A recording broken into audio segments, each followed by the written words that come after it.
mendapatkan bimbingan dan mendapat ridho dari Allah Subhanahu wa Ta'ala. Salat masalah semoga Allah Subhanahu wa Ta'ala dapat terlimpahkan dan tercurahkan kepada baginda Rasulullah Muhammad sallallahu alaihi wasallam. Karena yang beliau sehingga kita sekalian moga-moga menjadi manusia yang mampu membedakan mana itu barang yang hak dan mana itu barang yang batil yang diajarkan di Islam. Hadirin jemaah yang dimuliakan oleh Allah Subhanahu wa Ta'ala. Selanjutnya adalah kita dalam rangka mengarungi sisa-sisa kita hidup di dunia sangat fana ini, kita selalu berusaha dan berupaya sekuat tenaga untuk meningkatkan kualitas iman dan takwa kita kepada Allah Subhanahu wa Ta'ala. Karena sungguhnya dengan modal iman dan takwa itu, insyaallah kita akan diselamatkan oleh Allah Subhanahu wa Ta'ala, yakni selamat minad dunya ila akhirah. Dimulai kita hidup di dunia ini sampai di akhirat kelak kemudian. Karena itu sungguhnya orang yang bertakwa itu adalah orang yang beruntung. Maka fasal muttaqun.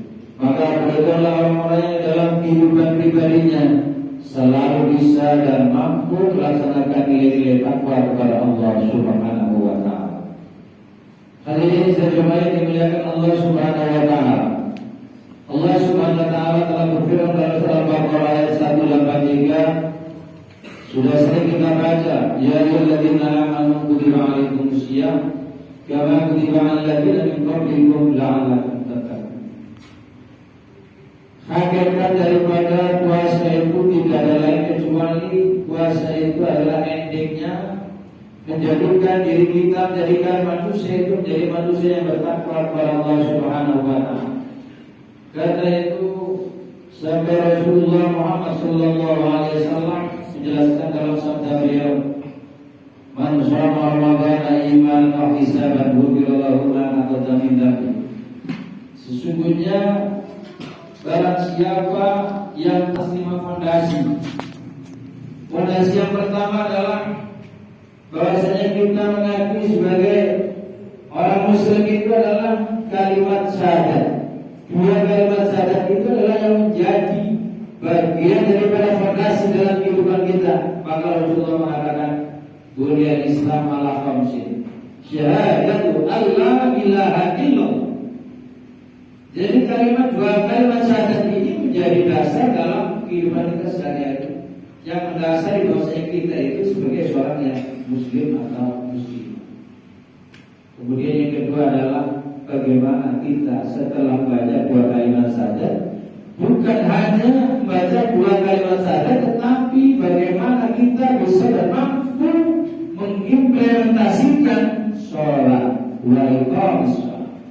Maka rukun Islam yang kedua adalah kita harus mampu menjadi orang yang mau menjalankan ibadah sholat.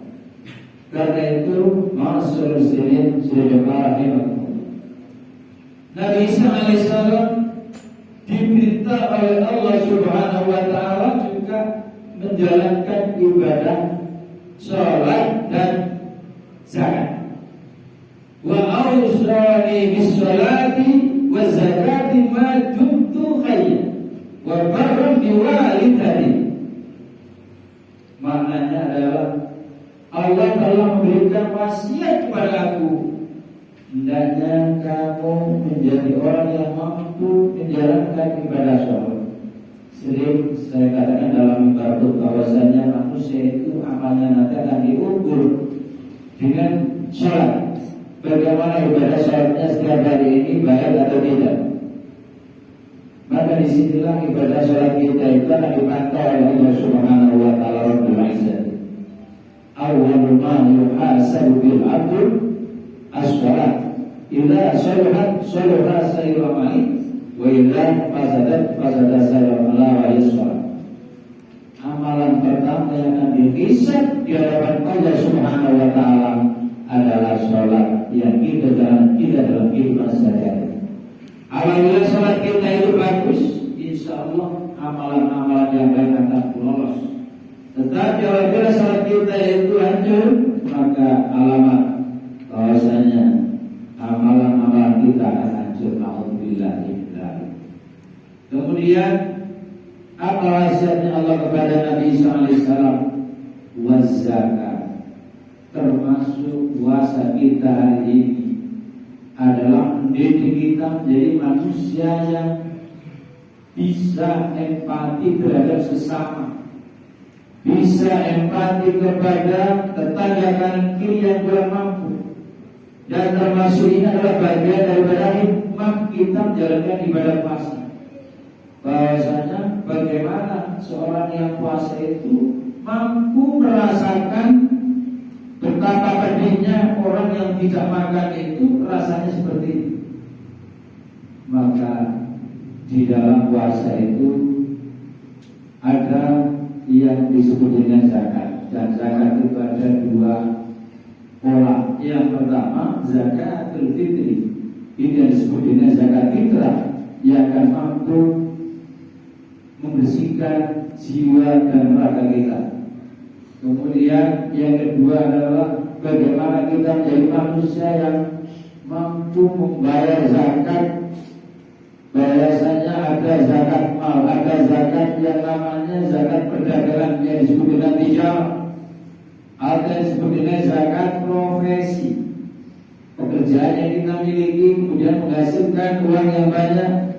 Kalau seandainya itu dihitung-hitung dengan hitungan nisabnya emas 93,6 gram, maka insyaallah kalau itu sudah memenuhi haul dalam 1 tahun, maka kewajiban kita mengeluarkan zakatul mal, zakatul tijarah, zakat profesi. Bagaimana kita menghitungnya? Sebetulnya mudah. Hari ini emas harganya berapa? Misalnya emas itu harganya hari ini insyaallah mungkin sekitar hampir 1 juta. 1 juta kali 93,6 gram itu hampir nilainya 96.800.000 rupiah. Itu kalau dibagi 100 kali 2,5%, hanya kita mengeluarkan zakat 2.340.000 rupiah. Kira-kira kalau kita pikir secara akal yang sehat, banyak mana yang kita keluarkan untuk zakat dengan yang kita simpan? Logika kita jelas, itu yang kita simpan masih lebih banyak. Kita hanya kena zakat 2,5% saja. Karena itu ini bagian dari hal yang terpenting, termasuk yang disampaikan oleh Allah kepada Nabi Isa alaihissalam. Maka Allah selalu menjelaskan dalam Al-Quran, aqimus sholat wa atuz zakat. Aqimus sholat, kerjakan sholat itu, tunaikan sholat itu, wa atuz zakat, dan keluarkanlah zakat. Artinya apa? Bahwasanya manusia itu tidak hanya cukup hanya ibadah ritual. Ritual itu dalam pengertian manusia itu adalah menjalankan sholat dengan baik, itu sudah cukup. Bukan itu saja, tetapi di situ Allah selalu menggandakan wa'atu zakat, keluarkan zakatnya. Artinya maka menjadi manusia itu hendaknya menjadi manusia yang soleh ritual dan soleh sosial. Oh, bagaimana ada orang yang tidak mampu makan, lalu bagaimana perasaan kita? Apakah perasaan kita terketuk atau tidak? Nah, disinilah maknanya puasa, termasuk bagian daripada mengetuk pintu hati kita untuk jadi manusia yang selalu empati terhadap sesama kita. Maka Rasulullah Muhammad SAW pernah dalam sabda beliau bahwasanya surga itu akan merindukan 4 kelompok. Yang pertama ta'alim Quran. Insyaallah orang yang selalu membaca Al-Quran itu bagian terpenting yang manusia itu akan dirindukan oleh surga Allah SWT. Maka kita mumpung bulan suci Ramadan ini, kita upayakan. Kalau kita politik sibukan itu gak pernah ada yang namanya liburnya, gak pernah ada yang istilahnya kalau panjenengan sedaya ini istilah bahasanya itu waktu yang senggang, pasti kita sibuk. Tetapi mari kita di bulan Ramadan ini kita upayakan untuk membaca Al-Quran, mendalami Al-Quran, dan termasuk menghatamkan Al-Quran. Insya Allah ini termasuk bagian dari hal yang sangat positif dalam ibadah. Yang kedua adalah wahafidul lisan. Hakikat bahasa itu juga bagian daripada bagaimana kita itu mampu dan bisa menjaga lisan kita.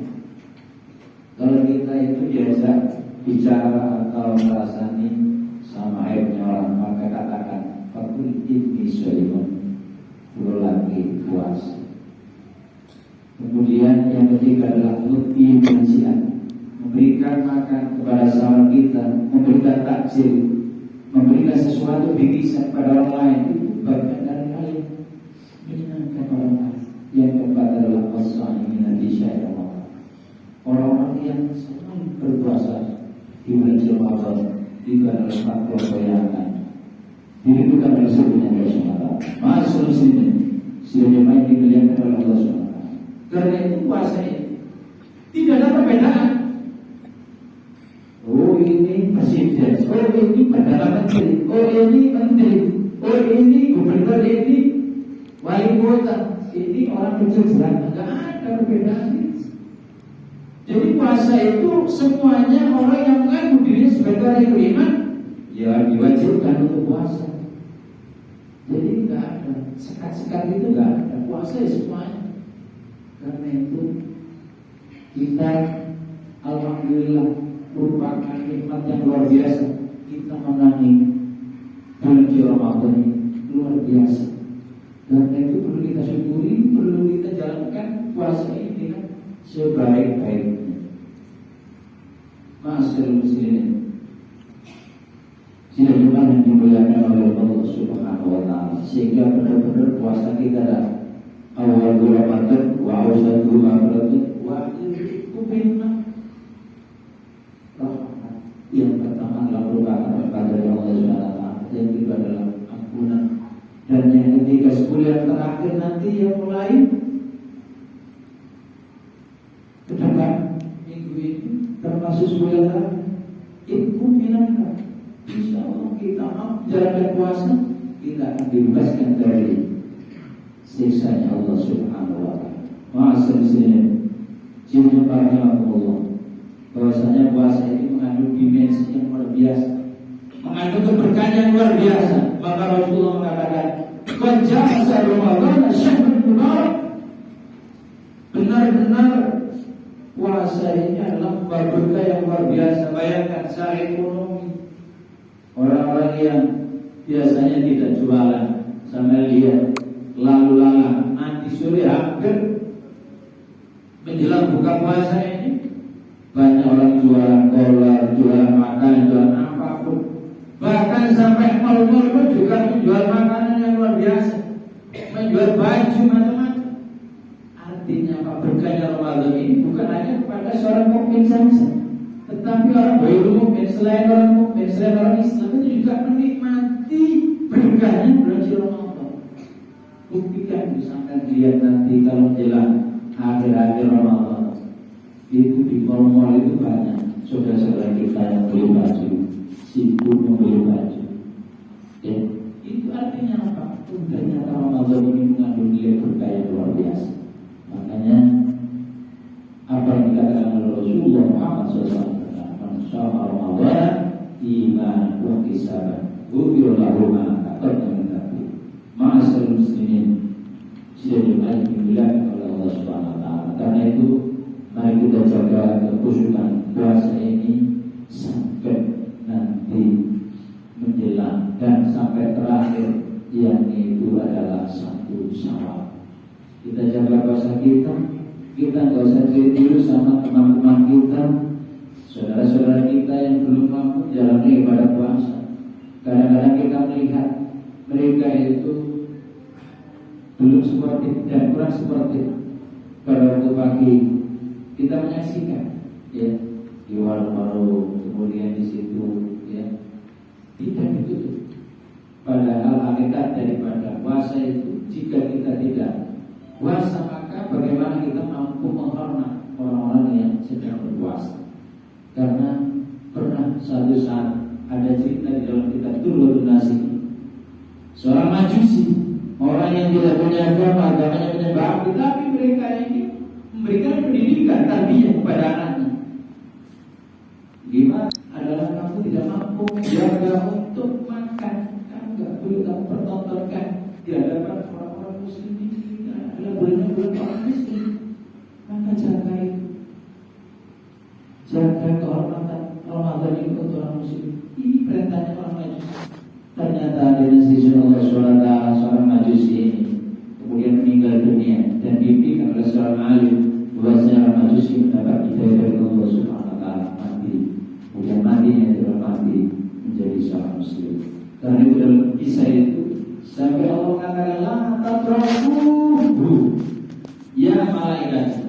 Wahai para malaikat, jangan tinggalkan orang itu yang menghormat belajar Ramadan, maka masukkan dia ke dalam surgaku, kata Allah Subhanahu wa taala.